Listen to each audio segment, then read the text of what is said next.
do it. Cool.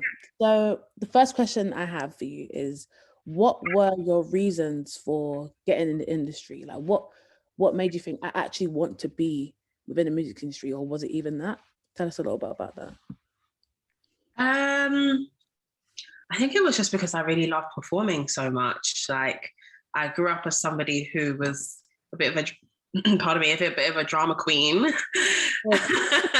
So I really enjoyed like performing, and I loved singing, and I grew up in like the MTV bass era. Right. So I was always like watching music videos and watching behind the scenes and stuff like that. And I just felt like this is something I would love to do. And it was something that came really naturally to me as well. And so from when I was really, really young, I just really wanted to perform. I just wanted to be on a stage and sing and dance and move and entertain people, really. Yeah, it's hard because I actually feel the exact same way. Like anyone who knows me, the stage is like my second home. It's like, get me there Right. now. Exactly.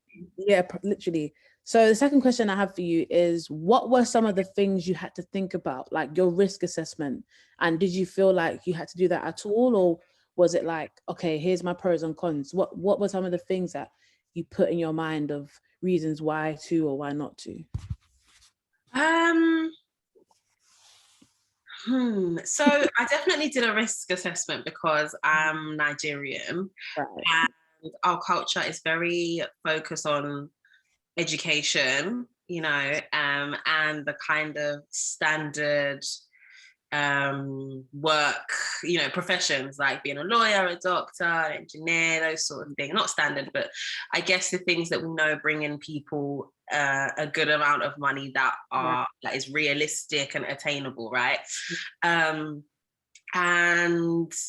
particularly when I decided to go into music, it was in like my final year of uni. Oh, wow. Yeah, when I was decided. I mean, I always wanted to get into music, but I just didn't know how. But when I decided, okay, I'm actually going to really try and pursue this, was when I was in my final year of uni. And I thought, well, I'm going to get a grad job because I'm not going to be broke. Listen, happen. Like, I like nice things. I have responsibility, So I was like, unfortunately, I can't do the whole struggling artist thing. Right. So, and that's absolutely, to be honest, it's actually fair enough. It's really difficult. It's not easy at all. And so I decided to get a grad job. That was kind of like my risk assessment. I said, okay, cool. Instead of just like plunging headfirst into trying to get into the industry and doing that full time, I'm going to get a job whilst I pursue my goals. So I was working in PR when I finished uni for a couple months, and I was like, going to the office like 8 till 6, and then going to the studio in the evening like every single day. Literally like every single day, Monday to Friday. So, and then I'd get home at like, I don't know, 2 a.m. or something, have a couple hours sleep, go back to work. Ooh. Do that on the weekends as well, go to the studio. And the hard work paid off because eventually I had collated enough songs to get myself a publishing deal. And then when I got a publishing deal, that was when I said, okay, cool, now I can do this full time because I have an income that I can support myself off of. So yeah, that was my risk assessment. And to be honest, that was the only thing that really deterred me in the beginning. I was thinking, well, I don't really know how I'm going to break into this industry. I don't know how it's going to happen. It's so unpredictable. And I need to know that I can like sustain myself. So that's what I had to do personally. But a lot of people, they just, focus on music full time, maybe because they have like financial support from their family and stuff. So I think gauge it by what you have access to. And I think sometimes people like think that it's a bad thing to be like, you know what, I need to get a job while I'm doing my music. But it's not a bad thing. I think own it. Like if you know that having a job at the same time as starting your music career is what's going to actually help you and keep your mental health in check the whole time. You don't want to be sitting there like, oh my God, I can't eat tomorrow. Honestly. It's really not, that's not it. Like you don't have to glorify the struggle. Just go and get your job. And I don't believe in glorifying the struggle at all. Like it's really, really difficult. It's really testing, and sometimes it can actually make you give up on your art because you're like, okay, this isn't sustainable. If you're able to do both, it's difficult. Then I would say, do that. Yeah. 100%. So I just wanted to ask, can you tell us 3 things or a few things that you weren't quite expecting to happen for you, whether good or bad, however comfortable you feel to discuss? But yeah, just a few things that you weren't really expecting. Or one. I mean, I wasn't expecting any of it. when it started happening, I think like I'll be honest and say when I started putting my music out there, I didn't expect for things to grow at the speed that they did. Right. to be honest, and I wasn't prepared for that, so I didn't expect to be like on BBC News in the morning. You know, and still stuff like that still happens. Like I was just speaking to someone earlier about when I was in studio with Kelly Rowland. I definitely never expected it. I never expected it. I never expected it. Do you know what I mean? We all have like goals and dreams and ambitions, but I think when they actually come to life, you're like, wait, what? You're thinking, well, if I look back and I like, think, wait, huh? Yeah, do you know what I mean? So I didn't expect to be in studio with Kelly Rowland. I didn't expect to have done most of the things that I've done. Yeah, a lot of it's humbling. Can I just say one thing? I remember one of the first times that I came across you, and it was actually my mom. I think it was like a newspaper article of you or something, I can't remember, but she just put it on the table and was like, oh my gosh, have you seen this girl? She's a Black girl, she sings. Oh, she's really cool. And I was like, oh, cool. Like, I just kind of looked at it and I was like, oh, nice. That's really vibes. Thanks, mom. Appreciate it, you know. Yeah. All right. And then I was on YouTube and I remember thinking I really would wish to do Jules Holland one day. And I remember coming across yours. And I think I watched your Jules Holland about like every day for like a good month. Wow. Yeah, for like a good month. And I just remember thinking I'm gonna get to that point. So I can imagine, and then I did it. So I can imagine for you, like before that point, you get the call saying, yeah, I'm gonna be doing Jules Holland. And then someone comes along and is inspired by that and puts that, you know, okay, you know, I think I can actually reach it because I can see another Black girl doing the same thing. Yeah. So I don't think I expected that as well. I think that's one of the things I really didn't expect is how much of an inspiration my journey would be for a lot of people, or even just like my existence on the platforms that have given me exposure. I think has given like people, our demographic, you know, a voice or feel like they're seen. And I definitely never expected that, for people to see me and be inspired, or for people to see me and feel like I'm representing them or like flying a flag for them. That's one of the things I really didn't expect. Yeah, it's beautiful, honestly. And even when I hear those stories myself, I think, me, hey. Yeah, it's like, wait, what? Yeah. I wanted to say, so you songwrite too. And would you say that you were instantly and only drawn to artistry first, or is this something that you do simultaneously? Like, how did that work for you? Because I songwrite as well, from separate from being an artist. But for you, how would you say that kind of works? What do you put over one? Or yeah, tell us a bit about that. In terms of like my songwriting, so I write my own songs and then I occasionally write for other people. I don't do too much of that though, because I think that it can kind of take you off your path. You can get sucked into this like writer's world. Just, yeah, I think it can just be very, very distracting. And it's important, if you are an artist, to remember that you're an artist and remember like the sound you're trying to cultivate for yourself. But I think from the beginning, I've always been concerned about artistry for sure. Like even with, you know, my songwriting, like that I feel was my biggest focus when I first like started trying to write music to release it. When I made my mixtape Havisham, and I had no clue what I was doing, just like ripped beats from online and we all did it. Writing songs, you know, we've all been there. We all did it, I'm telling you. Doing that, like I was really concerned about writing good lyrics. And it's funny because I don't even know why I was so concerned, because like I mean, okay, now I can be like, yeah, people have heard it. But at the time, it's like, girl, ain't nobody finna hear this. Like, just say whatever. Like, you know, like you have 0 fans. I think they'll be okay. It'll be all right. You got it all right. It's fine. Yeah. But I was just always so concerned about making sure like my lyrics had meaning and depth and could stand next to the artists that I really look up to, you know? So like I would write stuff and I would scrap it because I'd be like, nah, man, like Drake would never say that. That's trash, you know? Meanwhile, I've got 0 fans. No one cares, bro. But you know what? That's so important. It's so important though, because at that time you might not even think it, but you're actually really refining your skill. Even though you're kind of like putting yourself, I wouldn't say putting yourself down, but you're like self-criticizing so much.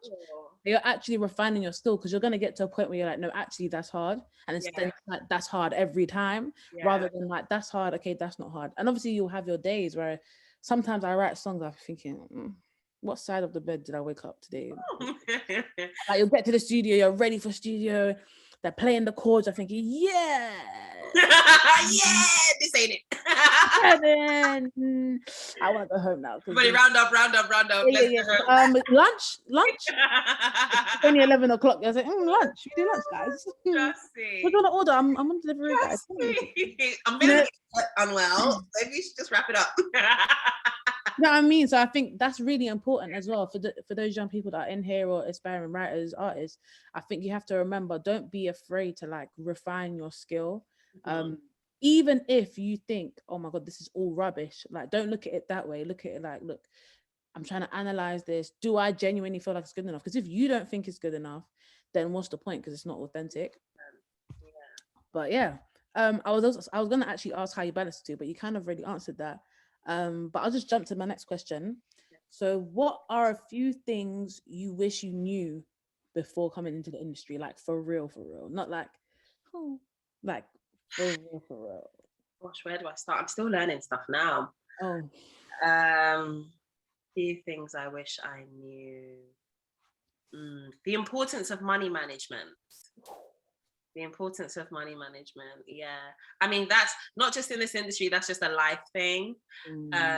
Money management is very important. We work in a really fast-paced industry where like you can have suddenly a whole heap of money come in and then potentially not have money come in for a while, or you know, so you have to be good at you know, managing your finances, making the right investment, spending your money the right way, saving it the right way, and doing something with your money that can continue making you money.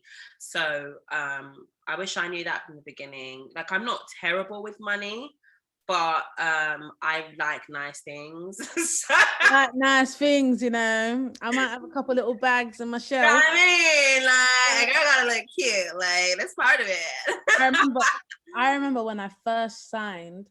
So I didn't get, obviously you don't get your money like the next day. It comes, you know, your invoice and Yeah. I remember when I first signed, and you know, the money came in, I was thinking, oh my gosh, I can give my family a nice Christmas, this, that, and the other. So I've gone Selfridges, I'm getting everyone nice things. I'm not like spending loads of money, but I'm just doing it, you know, it's the first Christmas that I have had money, you know, the first time in my life where I've actually had my own money, that I'm not going into overdraft every month, you know, it feels really good. Yeah. And you do that for like a couple of months, and then you realize till the next advance, that's it. So that's it, baby girl. I need to chill. So even in general, before you sign anything, if you want to sign anything, before you do anything, just remember what I have right now, how am I going to utilize it? Whether you have £10 or whether you have £1,000, what am I doing with that money? Am I being smart? Can I pull favors? Can I do this? Don't be scared to ask, because if you don't ask, you don't get. 100%. Even as a signed artist, so when you work with certain people, people have to remember it's all budget. It's not like the record label are gonna give you their bank account and their credit card. Here you go. Do you know what I mean? It's like you have to think, right, how can I utilize this? Do I have a friend that can do this? Or blah blah blah blah. But yes, money management. Are there other things that you would have wished that you knew before coming in the industry? Gosh, there's so many things. Do you know what? I wish that I knew how collaborative making music is and can be, because I started out, because of how I started writing music, I started out just writing them in my bedroom by myself, right, with some beats. So then when I was then getting put into sessions, I was so like not even sacred. I was just so nervous about my ideas and stuff. I would write everything down and I wouldn't even know pim is coming out of my mouth. And Really? I've written everything and all of the melodies in my head, and I'll turn to my producer like, I'm ready to record now. And he's like, what? You've not said anything? And I'm like, yeah, I've got it. Don't worry. Yeah. You know, and I kept doing that for ages. And then even when like my manager started suggesting like, oh, why don't you work with a co-writer? I was like, co-writer? Oh my god. What are they gonna do for me? Same thing. The same thing. And I think in the beginning stages it was good because it helped me. That mentality was good because it helped me form my own ideas and whatnot. But I have found from collaborating with other people, like from having one or two other people in the room, or even like saying my ideas out loud and having the producer say his ideas and whatever, two heads are better than one. Like I come out with better stuff, and you're just able to create something, I think, better personally. And it's great to be able to lean on people for support, because like you said, sometimes you go to the studio, nothing's coming out in the brand. Do you know what I mean?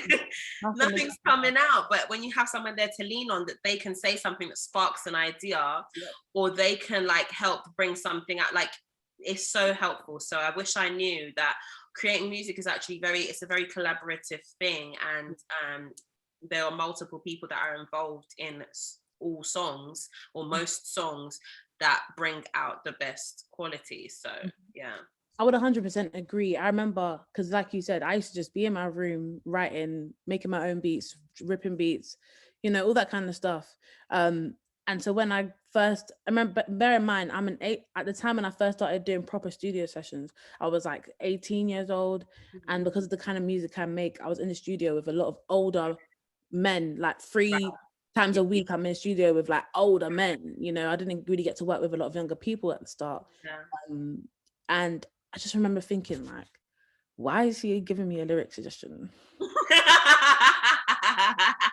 Yeah, I feel you. You're like, producer, am I not the writer? Like, what's going on? Thank you.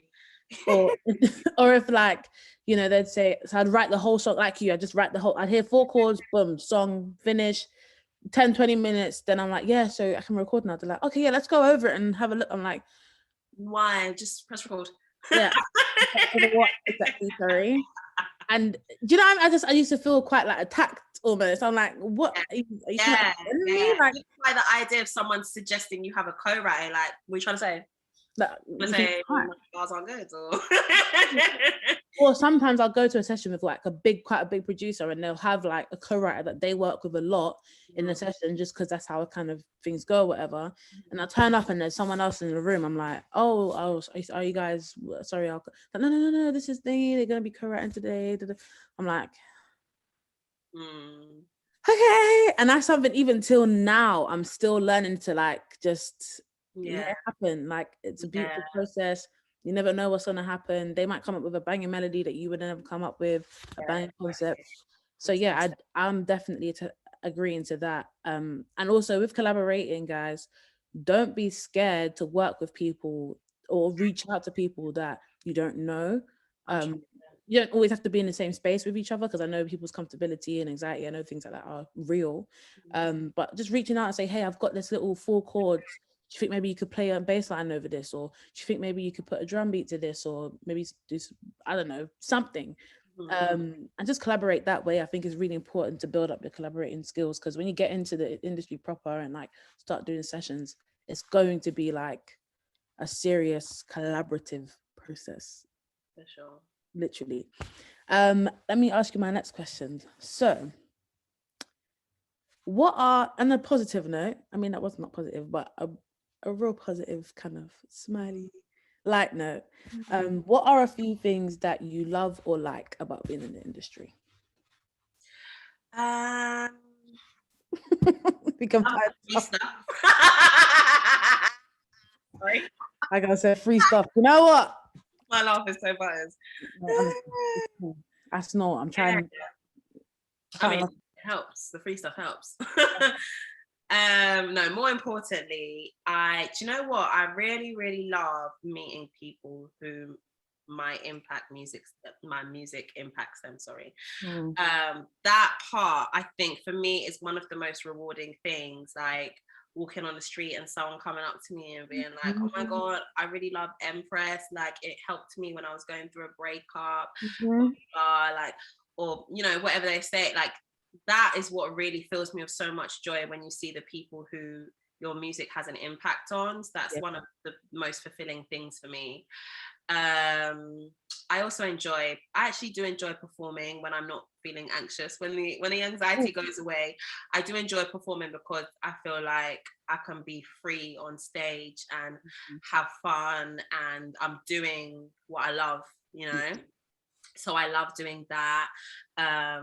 I also enjoyed the traveling as well, actually. Like when we're on tour, it can be really stressful. Like when it's peak, it's not that fun. But if you like go into it just thinking that I'm just here to enjoy myself and have fun, like it's a lot of flights or whatever. It's nice to just be like, rah, I'm in Canada today. And then tomorrow to be like, rah, I'm in Paris. Like, you know.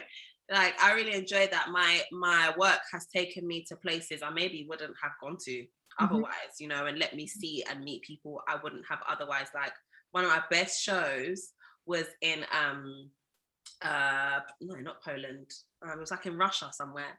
Oh wow. And yeah, it was in Russia somewhere, and the crowd was insane. Like I've never seen anything like it. They were like old school, like throwing flowers on stage. I was like, what's going on here? Oh my gosh. Mate, what's going on? Like when we were leaving, they had to like get 2 extra security to like take, and I was like, I'm in Russia. I've got fans in Russia. That's really crazy. So yeah. You know what I love as well, like even not even just the traveling, but the fact that my music is like my voice is being listened to in literally, that's true. Like is in certain places. Like I have quite a lot of fans in Korea and Seoul. Wow. And I'm like, these guys are like, obviously they speak English, but a lot of them don't really speak English. Like they're singing and listening to these songs and learning the songs in English just so they can sing it and like be a part of something that I'm doing. And I think that's so amazing to be like, right, I'm here in wherever you are. I know Hackney, South London, and there's Korea singing, you know, your tune. That's crazy. I love that. I can't get enough, to be honest. I want to ask you another question about, it's more to do with, I guess you could call it not conduct, but anyway, I'll ask the question. So what would you say are your kind of first steps to building important and lasting relationships in the industry, especially as a woman? Just the first steps. Caring about the people that you work with, to be honest. We meet so many people on a regular basis, and I think, well, firstly, as much as this industry is based off of like talent and stuff like that, it really is a relationship business. It's like about who you know and connecting with people. That is a big chunk of it. So I think it's about caring about the people that you work with, from like developing a relationship with a producer and working more together, or even the people at your record label, because that's more of an incentive for them to want to help you and work hard for you because of that relationship you guys have. Or even like, you know, going to events. I think when you step outside of yourself and actually care about the people you're talking to, or the people you're around, that's how you build lasting relationships. And also, like, not to be so me, but to pour into other people. You know, having one of the most important things I think in business is asking yourself what you can offer somebody else. Yes. because business is an exchange. And so why should you give me something if I'm not giving you anything? So what can I actually offer in exchange, whether it is my time, my friendship, a favor, advice, you know, whatever. So I think that's how you build, lasting relationships. And just off the back of that, do you think it's particularly harder for women? Do you think it's the same, or do you just think that in general that is the case? I mean, the world is just harder for women in general. But yeah, I mean, it's harder because I think it can be really intimidating. Firstly, you know, being in such a male-dominated industry, like when I first started, I think I felt a little bit shy and uncomfortable in certain rooms because it's like loads of guys and you feel like, how do I get myself heard? You know, you don't want to come across as like too much doing too little. So I think it can definitely be testing for sure as a woman. But I think you just have to find that boldness in you, you know, find that boldness in you, and at the same time set boundaries, because I think as a woman sometimes, you know, people can either like try and take advantage or walk all over you or take things to another level maybe you're not comfortable with.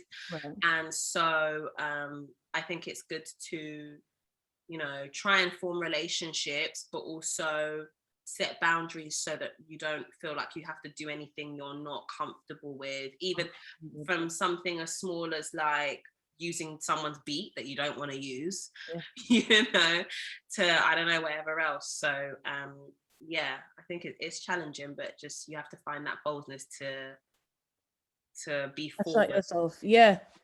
I would definitely agree. I think I've found, and obviously I'm still very much growing within my career. I feel like there's obviously certain milestones I haven't even reached, or certain places I haven't reached, but you shouldn't feel like because you're not established or because you haven't got, you know, a blue tick or something that you can't say no, or that you can't, you know, challenge something or ask for something. Remember, you're well within your rights. You're human. You have creative vision and control, whatever stage you're at. So that was such a big thing for me, like early on, because I've really struggled with saying no, and I felt like sometimes the response I got from saying no made me feel like I didn't have a right to say no, you know. And I really had to like find my voice and put my foot down to be like, no, it's a no. I know that I've only got like 100 followers, but like I have integrity and I'm allowed to. So you don't have to jump on every Tom, Dick and Harry's track. You don't have to write for every person over here's song. You don't have to be that feature that everyone's asking for if you don't want to be. If you want to be, by all means, do your thing.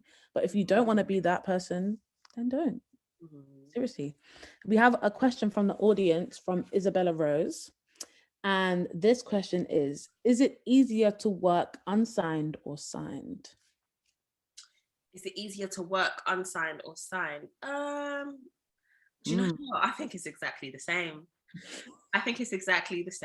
Simply because I think people have this idea, or the way labels market themselves anyway, is that like they've got the magic wand, you know, like once you're signed, suddenly Drake is on the track. You know what I mean? Magic it up, and you and Stormzy have a song together. And it just does not work like that. If anything, and it's just exactly the same. Like any feature I've gotten is from my personal relationship. Artist to artist relationship, my personal graft, do you know what I mean? Or people coming to me. That is where it comes from. Your record label cannot really, they can't force people to do anything, you know, unless someone reaches out and is like, we'd love to get this person on the track. And even that is because of you. It's because they like you and what you do. So I would say it's exactly the same. The level of like tenacity, work ethic, focus, self, like just you being able to make things happen for yourself. It's exactly the same when you're signed to a record label, because they're gonna look at you like, where's the work, baby? We've given you the money, so you make it happen. Where's the content, baby? And I'm just being real. Like, they're not going to come with a magic wand and make everything happen. What they will come with is a budget for you to assist so you can make things happen for yourself. That's it. One thing I will say is when I was unsigned, it felt almost like we had the whole world in our hands. Like everything we wanted to do, like my team and I, it was like, we can just do it. Anything we want, we can do. Obviously, budget permitted, but any idea that we had, it was like, right, let's try this. And when I signed my record deal, it was like, okay, I feel like maybe I can elevate those ideas. And then you get, the reality is, they might sign you for a certain amount of money, but the budget for the videos and the this and the that will match what your numbers are. Yeah. So like a normal business, but don't let that throw you off. It's just to say, like Ray said, the work ethic and the dedication, the commitment, it has to be the same. So you have to bring, this is what I want. This is how I want it to be. You have to justify everything. And you can't just justify with words. You have to justify with action, research, everything. So yeah, I would agree in a sense that it's easier to work.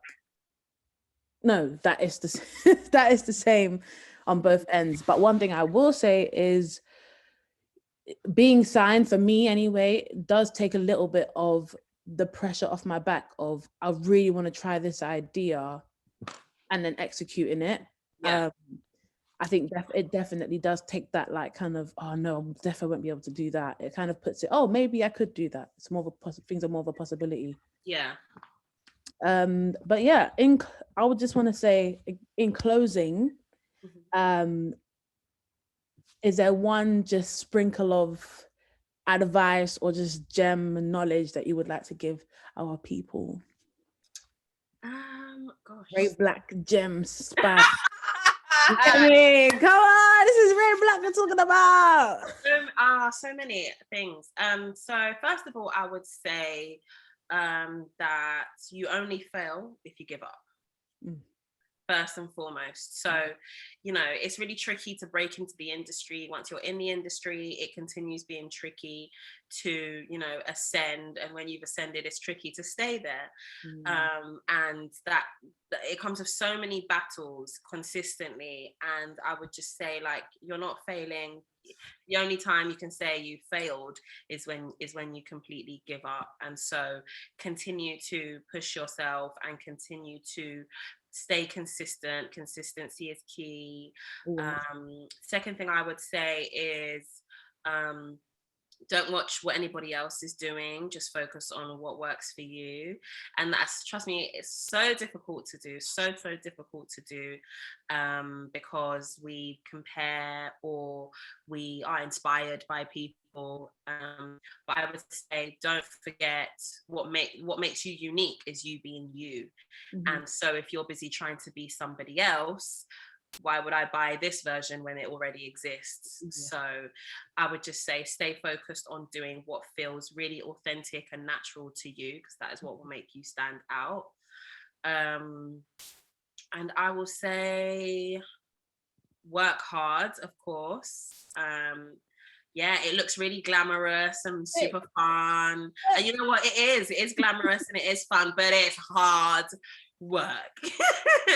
It's hard work. Like, put that time in particularly when it comes to the making of the music. Put the time in, because bangers don't come every day. Bangers come from making 30 songs. You might get 2 really big bangers. Do you know what I mean? So really, like, hone in on going in the studio or at home, wherever you are, and writing that song, and really push yourself, and look after your mental health. Imperative. We all have, like, dreams and ambitions, but one thing I've learned is to not look for validation in my work. and remember that I am valid as a human being. I'm a person, I'm a sister, I'm a friend, I'm a cousin, I'm a daughter. And outside of my work, I have different skills and other different talents that validate me.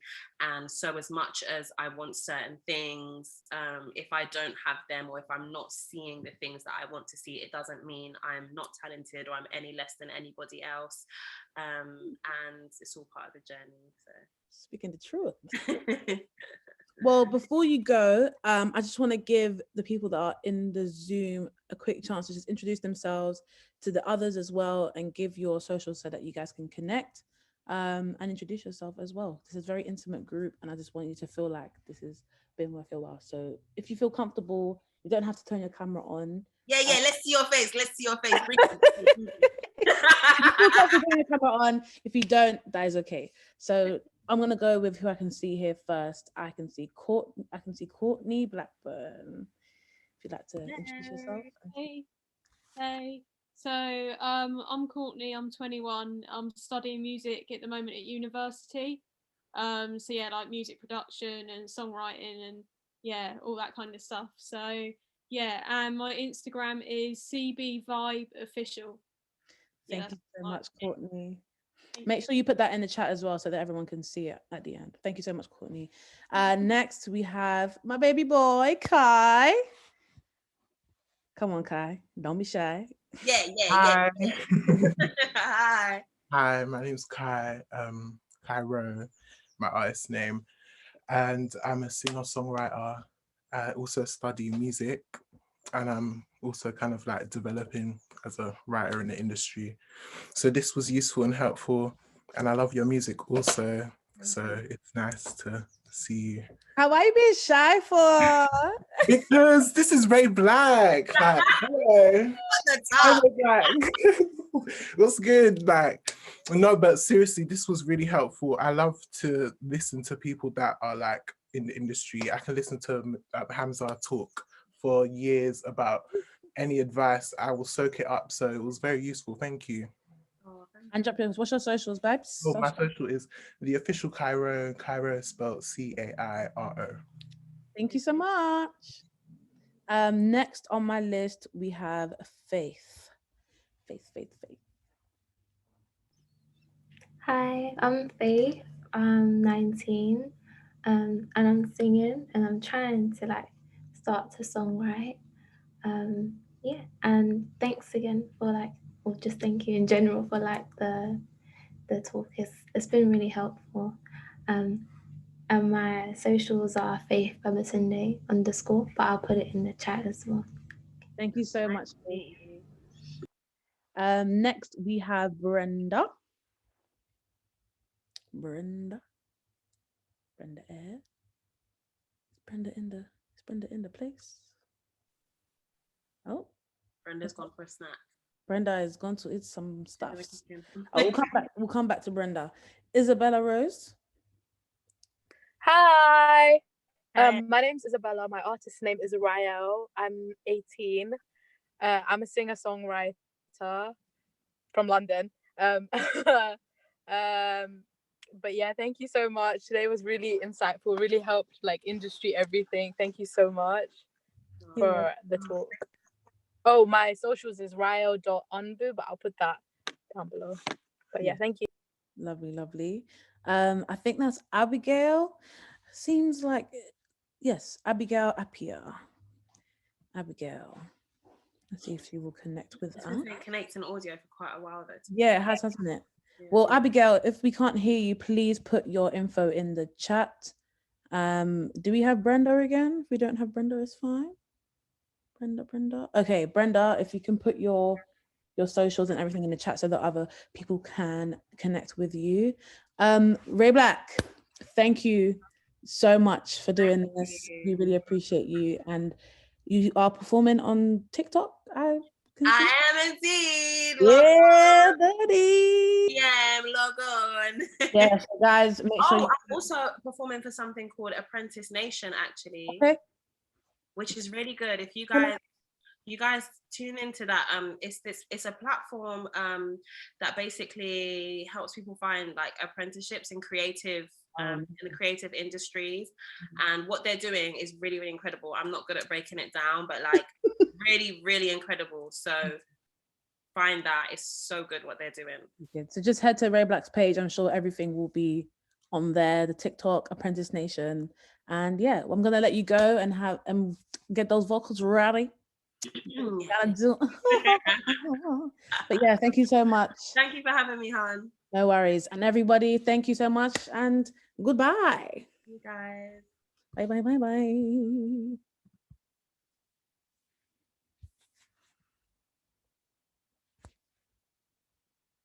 Thank you. Amazing.